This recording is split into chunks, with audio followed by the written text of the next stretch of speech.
அனைவருக்கும் வணக்கம். PGTRB commerce என்ற தலைப்பிலிருந்து நாம் இன்றைய வினாக்களை காணலாம். இன்றைய முதல் கேள்வி, மேலாண்மை என்பது டேஷின் செயல் ஆகும். இதற்கு சரியான பதில் ஆ, மேலாளர், அதாவது மேனேஜர். 2, மேலாண்மை என்பது ஒரு கலை மற்றும் அறிவியல். அடுத்து 3வது, அறிவியல் பூர்வ மேலாண்மை கோட்பாட்டை உருவாக்கி தந்தவர் யார்? இதற்கு சரியான பதில் ஆ, டேலர். 4வது கேள்வி, வேலையை பல்வேறு சிறு பணிகளாக பிரிப்பதை டேஷ் என்பர். சரியான பதில் இ, வேலை பகிர்வு. 5வது கேள்வி, பரந்த அளவு வீச்செல்லையில் அதிகாரப்படி நிலை மட்டங்களின் அளவு. சரியான பதில் குறைவு. அடுத்து, டேஷ் முறை தனிப்பட்ட வலிமை மற்றும் பொறுப்பிற்கு முழு வடிவம் கொடுக்கிறது. இதற்கு சரியான பதில் குறியிலக்கு மேலாண்மை. குறியிலக்கு மேலாண்மை செயல்முறையில் முதல் நிலை எது? சரியான பதில் அமைப்பின் குறிக்கோள்களை வரையறுப்பது.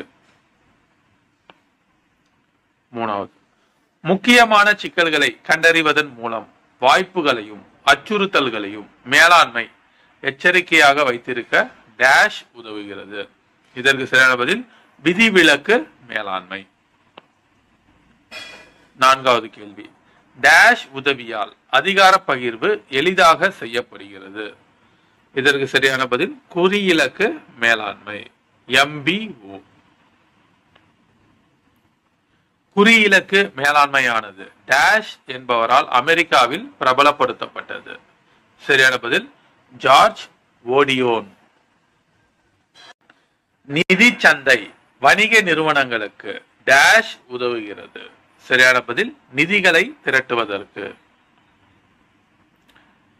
மூலதன சந்தை என்பது டேஷுக்கான ஒரு சந்தையாகும். இதற்கு சரியான பதில் நீண்ட கால நிதி. 3வது கேள்வி, முதல் நிலை சந்தை டேஷ் எனவும் அழைக்கப்படுகிறது. இதற்கு சரியான பதில் புதிய வெளியீடுகளுக்கான சந்தை. 4வது கேள்வி, உடனடி சந்தை என்பது நிதி கருவிகளை விநியோகம் செய்வதும் மற்றும் ரொக்கம் செலுத்துவதும் டேஷ் நடைபெறும் ஒரு சந்தையாகும். சரியான பதில் உடனடியாக.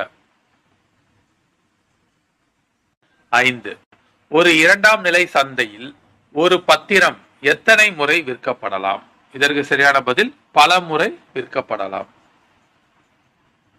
அடுத்து, மூலதன சந்தை டேஷை வழங்குவதில்லை. சரியான பதில் குறுகிய கால நிதி. NSEI தோற்றுவிக்கப்பட்ட ஆண்டு எது? 1992. முதல் நிலை சந்தை என்பது பத்திரங்களை பிணையங்களை டேஷ் முறை வியாபாரம் செய்யும் ஒரு சந்தை ஆகும். இதற்கு சரியான பதில் முதல் நிலை சந்தை. மூலதன சந்தையின் பங்கேற்பாளர் டேஷ் ஆவார். யாருன்னா தனிநபர், நிறுவனங்கள், நிதி நிறுவனங்கள், மேலே உள்ள அனைத்தும். 5வது கேள்வி, பங்குகளை இந்தியா முழுவதும் மின்னணு மூலம் வியாபாரம் செய்யும் நோக்கத்தோடு முதன்மை நிதி நிறுவனங்களால் உருவாக்கப்பட்டது டேஷ் ஆகும். இதற்கு சரியான பதில் இந்திய உடனடி பங்கு மாற்றகம்.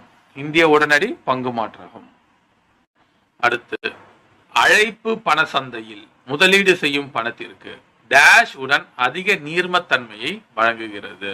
என்னன்னா குறைந்த லாபத்தன்மை. பண சந்தையில் முக்கிய பங்காற்றும் அமைப்பு எது? சரியான பதில் வணிக வங்கி. குறுகிய கால நிதி ஆதாரங்களை ஏற்படுத்துவதற்காக பண சந்தையில் நிறும அமைப்புகள் வெளியிடும் கடன் ஆவணங்கள் டேஷ் என்று அழைக்கப்படுகின்றன. இதற்கு சரியான பதில் ஆ, வணிகத்தாள். வணிக மாற்று சீட்டுகளை வாங்குவதற்கும் விற்பதற்குமான சந்தையை டேஷ் என்று அழைக்கலாம். இதுக்கு சரியான பதில் வணிக ரசீது சந்தை.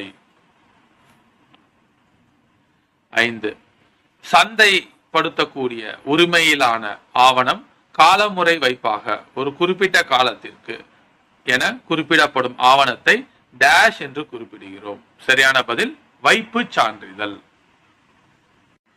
டேஷ் இதுவே உலகின் பழமையான பங்குச்சந்தையாகும். இதற்கு சரியான பதில் ஆம்ஸ்டர்டாம் பங்குச்சந்தை. நம் நாட்டில் டேஷ் பங்குச்சந்தைகள் உள்ளன. மொத்தம் 24 பங்குச்சந்தைகள் உள்ளன.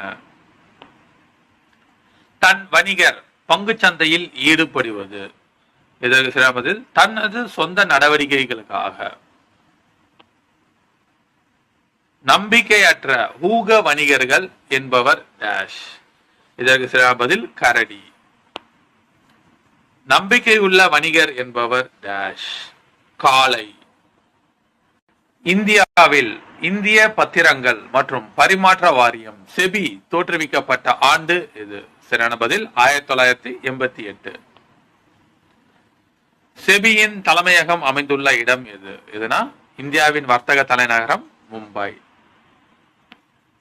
மூன்றாவது, கூட்டு முதலீட்டு திட்டங்களின் செயல்பாட்டை பதிவு செய்தல் மற்றும் கட்டுப்படுத்துதல் டேஷ் என்று அழைக்கப்படுகிறது. சரியான பதில் பரஸ்பர நிதிகள். ஒவ்வொரு பங்குச்சந்தையின் ஆட்சிக்குழுவில் டேஷ் உறுப்பினர்களை நியமிக்கும் பொருட்டு நிதி அமைச்சகம் செபியிடம் அதிகாரம் அளிக்கிறது. இதற்கு சரியான பதில் 3. தேசிய பங்குச்சந்தையில் புறத்தோற்றமற்ற பத்திர வர்த்தகம் தொடங்கிய ஆண்டு டேஷ் ஆகும். இதற்கு சரியான பதில் டிசம்பர் 1996. மனித வளம் என்பது ஒரு டேஷ் சொத்து. கண்ணுக்கு புலனாகாத சொத்து. மனிதவள மேலாண்மை என்பது டேஷ் மற்றும் டேஷ் ஆகும். அறிவியல் மற்றும் கலை ஆகும்.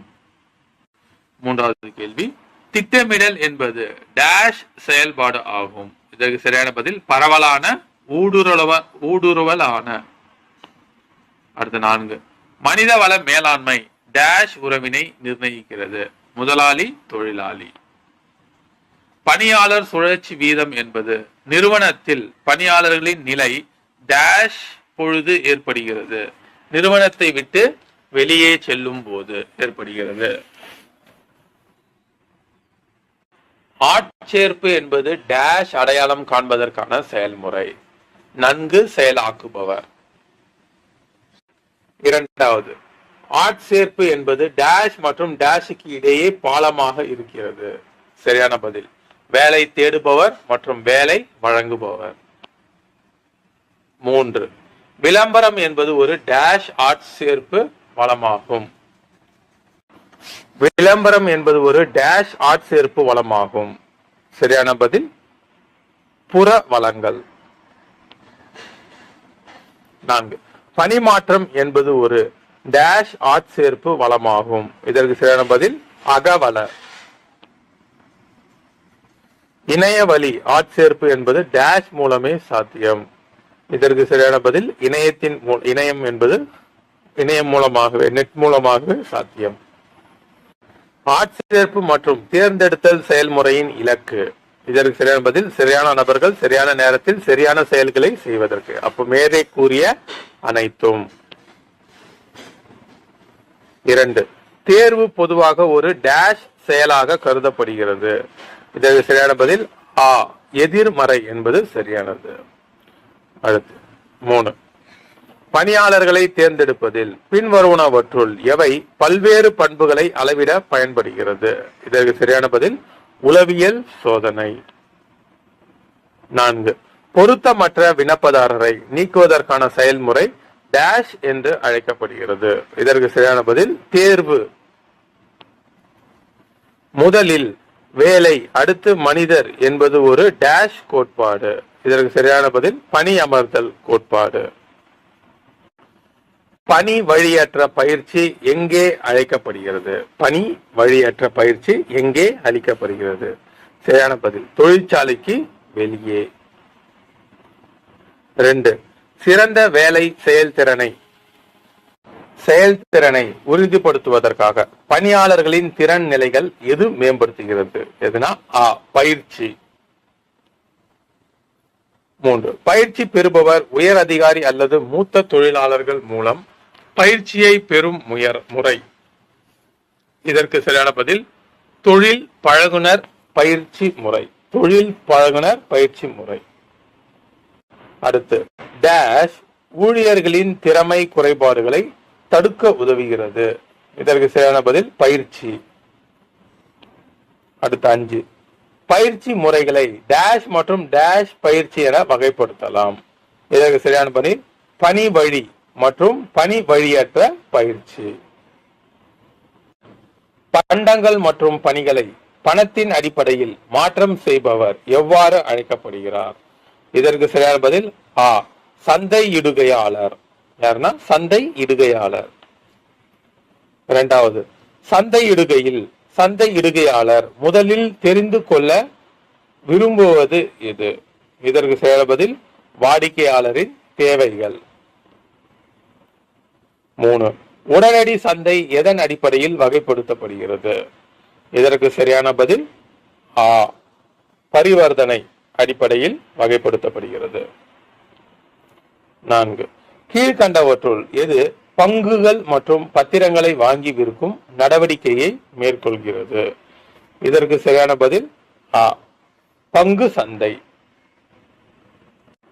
பங்கு பரிவர்த்தனை சந்தை எவ்வாறு அழைக்கப்படுகிறதுனா பத்திரங்களின் சந்தை என்று அழைக்கப்படுகிறது.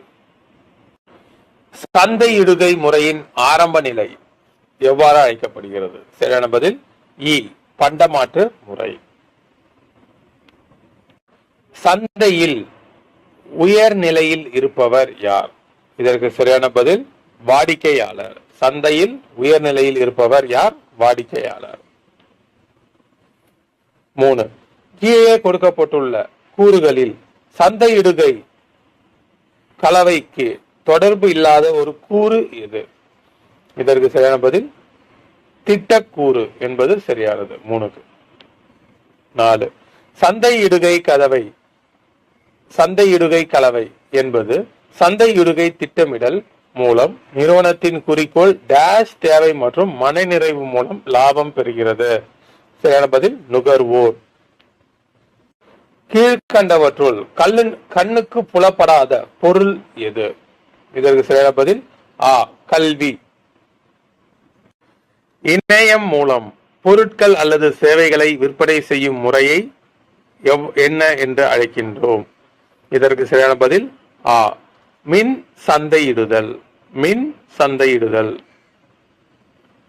இணையத்திற்கு நுழைவு வாயில் என்பது? சரியான பதில் மோடம். சமூக சந்தைப்படுத்துதல் என்பது டேஷுடன் தொடர்புடையது. இதற்கு சரியான பதில் சமூக வகுப்பு. சமூக ஊடக சந்தைப்படுத்துதலை சிறப்பாக செயல்படுத்துவது டேஷ் மாற்று விகிதத்தை அதிகரிக்கும். சரியான பதில் வாடிக்கையாளரிடமிருந்து வாங்குபவராக. தூய சில்லறை விற்பனையாளர் டேஷ் என அழைக்கப்படுவார். யாருன்னா நடவடிக்கை தரகர்கள். அடுத்து நுகர்வோரியல் எனும் சொல் தோன்றிய ஆண்டு எது? சரியான பதில் 1960. 2. நுகர்வோர் இயக்கத்தின் தந்தை என்று அழைக்கப்படுவர். ரொம்ப முக்கியமான கேள்வி. ரால்ஃப் நேடார் என்பது சரியானது. பொருட்கள் விற்பனை சட்டம் இயற்றப்பட்ட ஆண்டு எது? இதற்கு சரியான பதில் 1930. 4. நுகர்வோர் பாதுகாப்பு சட்டம் நடைமுறைக்கு வந்த நாள் எது? சரியான பதில் 15/4/1987. அடுத்த 5. நுகர்வோர் உரிமைகள் மற்றும் பொறுப்புகள் குறித்து விழிப்புணர்வு ஏற்படுத்த ஒவ்வொரு ஆண்டும் டேஷ் நுகர்வோர் பாதுகாப்பு தினமாக அறிவிக்கப்பட்டுள்ளது. சரியான பதில் மார்ச் 15 நுகர்வோர் பாதுகாப்பு தினம். நவீன சந்தையியலின் இறுதியான நோக்கம்? சரியான பதில் நுகர்வோர் திருப்தி. டேஷ் என்பவர் நவீன சந்தையியலின் மன்னர் ஆவார். சரியான பதில் நுகர்வோர். நுகர்வோரின் உரிமைகள் அவர்கள் கொண்டுள்ள நிலையில் டேஷ் ஆகும். சரியான பதில் பொறுப்புகள். ஜான் எஃப் கென்னடி அவர்களின் கூற்றுப்படி பின் வருபவற்றில் நுகர்வோர் உரிமையில் இடம்பெறாதவை எவை? சரியான பதில் இ நுகரும் உரிமை. 5. நுகர்வோரின் பொறுப்புகள் என்பது அவர் பெற்றுள்ள டேஷ் ஆவணமே பொருட்களை வாங்கியதற்கான அடையாளம். சரியான பதில் ரொக்க ரசீது என்பது சரியானது. ரொக்க ரசீது. அடுத்து, தேசிய நுகர்வோர் குறைதீர் ஆணையத்தின் தலைவர் யார்? சரியான பதில் இந்திய உச்சநீதிமன்றத்தின் சேவை அல்லது ஓய்வு பெற்ற நீதிபதி. 2வது, மாநில நுகர்வோர் குறைதீர் ஆணையத்தின் தலைவர் யார்? இதற்கு சரியான பதில் உயர் நீதிமன்ற நீதிபதி. மாவட்ட மன்றத்தின் தலைவர் யார்? இதற்கு சரியான பதில் மாவட்ட மன்ற தலைமை மாவட்ட நீதிபதி. மாவட்ட நீதிபதி என்பது சரியானது. அடுத்த 4வது, பொருட்களின் அல்லது சேவைகளின் மதிப்பு மற்றும் இழப்பீட்டுத் தொகை ஆகியவற்றிற்கு அதிகமாக இருந்தால் மாநில ஆணையத்திடம் புகார் தெரிவிக்கலாம். இதற்கு சரியான பதில் ரூபாய் 20 லட்சத்திற்கு மிகையாக, ஆனால் ரூபாய் 1 கோடிக்கு மிகாமல். அடுத்து, நுகர்வோர் சங்கங்களின் சர்வதேச அமைப்பு IOCU முதலில் நிறுவப்பட்டது. சரியான பதில் 1960. அடுத்து 1, VUCA இது என்ன அப்படின்னு கேட்டீங்கன்னா மதிப்பு வேல்யூ, நிச்சயமின்மை, சிக்கலானது, தெளிவில்லாதது. 2, GST என்பது என்னன்னு பாத்தீங்கன்னா சரக்கு மற்றும் சேவை வரி. 3, ஒரு நிறுவனத்திற்குள் உள்ள காரணிகள் டேஷ் சூழல் ஆகும். இதற்கு சரியான பதில் அகச்சிந்தனையாளர். 4, வணிகத்தின் பரந்த சூழல் ஒரு டேஷ் காரணி ஆகும். இதற்கு சரியான பதில் கட்டுப்படுத்த முடியாத காரணியாகும். 2 முக்கிய வாணிப சூழல்கள் டேஷ் மற்றும் டேஷ் ஆகும். இதற்கு சரியான பதில் உட்புற சூழல் மற்றும் வெளிப்புற சூழல். டேஷ் தொழில்துறை கொள்கையின் விளைவாகும். இதனால் உரிமம் முறை அகற்றப்பட்டது. இதற்கு சரியான பதில் தாராளமயமாக்கல். பொதுத்துறைக்கு ஒதுக்கப்பட்ட தொழில்களை தனியார் துறையும் துவங்க அனுமதிப்பது டேஷ். சரியான பதில் தனியார் மயமாக்கல். 3, டேஷ் உரிமைகள் சர்வதேச மட்டத்தில் வலுவான அஸ்திவாரத்தின் காரணமாக தைரியமான மேலாண்மை முடிவுகளை எடுக்கின்றன. இதற்கு சரியான பதில் தனியார். டேஷ் பொருட்கள், சேவைகள், மூலதனம் மற்றும் உழைப்பு ஆகியவற்றை ஊக்குவிப்பதற்காக தேசிய பொருளாதாரங்களுக்கு இடையில் தடைகளை அகற்றுவதால் ஏற்படும் விளைவாகும். இதற்கு சரியான பதில் உலகமயமாக்கல். 5, புதிய பொருளாதார கொள்கை டேஷ் ஆம் ஆண்டு அறிமுகப்படுத்தப்பட்டது. இதற்கு சரியான பதில் 1991 என்பது சரியானது. அடுத்து, சரக்கு விற்பனை சட்டம் இயற்றப்பட்ட ஆண்டு எது? சரியான பதில் 1930. சரக்கு விற்பனை ஒப்பந்தத்திற்கு எது முக்கியமான உறுப்பாக இருக்கிறது? இதற்கு சரியான பதில் அனைத்தும், இருதரப்பினர், சொத்துரிமை மாற்றம், விலை. சரக்கு விற்பனை சட்டத்தில் எது சரக்கு என்ற பொருளில் உள்ளடங்காதது? இதற்கு சரியான பதில் வரவேண்டிய பங்காதாயம். விற்பனை ஒப்பந்தத்தில் யாருக்கு விற்பதற்கு உரிமை உண்டு? இதற்கு சரியான பதில் விற்பவர். 5, பொருளின் மீதான உரிமை என்பது பொருளின் மீதான உரிமை பாத்தியம் வைத்திருப்பவர். மாற்றுமுறை ஆவண சட்டம் எந்த ஆண்டு இயற்றப்பட்டது? சரியான பதில் 1881. 2, மாற்றுச்சீட்டில் ஈடுபட்டுள்ள தரப்பினர்கள் எத்தனை பேர்? இதற்கு சரியான பதில் 3. மாற்றுமுறை ஆவண சட்டம் 1881 பிரிவு 6 எதை பற்றி இயம்புகிறது? சரியான பதில் காசோலை. எது கொணர்பவர் பத்திரமாக இருக்க முடியாது? இதற்கு சரியான பதில் கடனுறுதி சீட்டு. எத்தனை மாதங்களுக்கு பின் காசோலை காலாவதி ஆகிறது? சரியான பதில் 3 மாதங்கள். கீழே குறிப்பிடப்பட்டவைகளில் எது உற்பத்தி காரணி? சரியான பதில் மேற்கூறிய அனைத்தும். தொழில் முனைவோரை கீழ் குறிப்பிட்டபடி எப்படி வகைப்படுத்த முடியாது? சரியான பதில் இ புதுமை படைப்பவர். ஊழியர். தொழில் முனைவோரை கீழ் குறிப்பிட்டபடி எப்படி வகைப்படுத்த முடியாது? யாருன்னா ஊழியர் என்று குறிப்பிட முடியாது. 3. கீழே குறிப்பிடப்பட்டுள்ள எந்தெந்த பண்புகள் தொழில் முனைவோருக்கு உரிதானவை? சரியான பதில் இ அனைத்தும். துணிகணர் உணர்வு, நெளிவு சுழிவு, தன்னம்பிக்கை. அடுத்த 4. கீழ் குறிப்பிடப்பட்டவைகளில் எது மேலாண் பணி அல்ல? இதற்கு சரியான பதில் சந்தையிடல். 5. கீழ் குறிப்பிடப்பட்டுள்ள பணிகளில் எது வணிக பணியை சார்ந்ததல்ல? இதற்கு சரியான பதில் கணக்கியல் பணி. கீழ் குறிப்பிடப்பட்ட எந்த செயல் வியாபார தொழில் முனைவோரை சார்ந்தது? இதற்கு சரியான பதில் மேற்கூறிய அனைத்தும். உற்பத்தி, சந்தையிடுகை, செயல்பாடு. வணிக தொழில் முனைவோரை சாராத பணியை கண்டறி. இதற்கு சரியான பதில் இ தயாரிப்பு. கூட்டு பங்கு நிறும தொழில் முனைவோரின் வேறு பெயர் என்ன? இதற்கு சரியான பதில் தோற்றுவிப்பாளர். கீழ் குறிப்பிடப்பட்டவைகளில் எது தொழில்நுட்பத்தை அடிப்படையாக கொண்டது? இதற்கு சரியான பதில் ஆ தொழில் துவக்கும் மற்றும் வளர்க்கும் தொழில் முனைவு. 5. கீழ் குறிப்பிடப்பட்டுள்ள எது காலம் தாழ்ந்த பழமை விரும்பி தொழில் முனைவோருக்கு பொருந்தாது?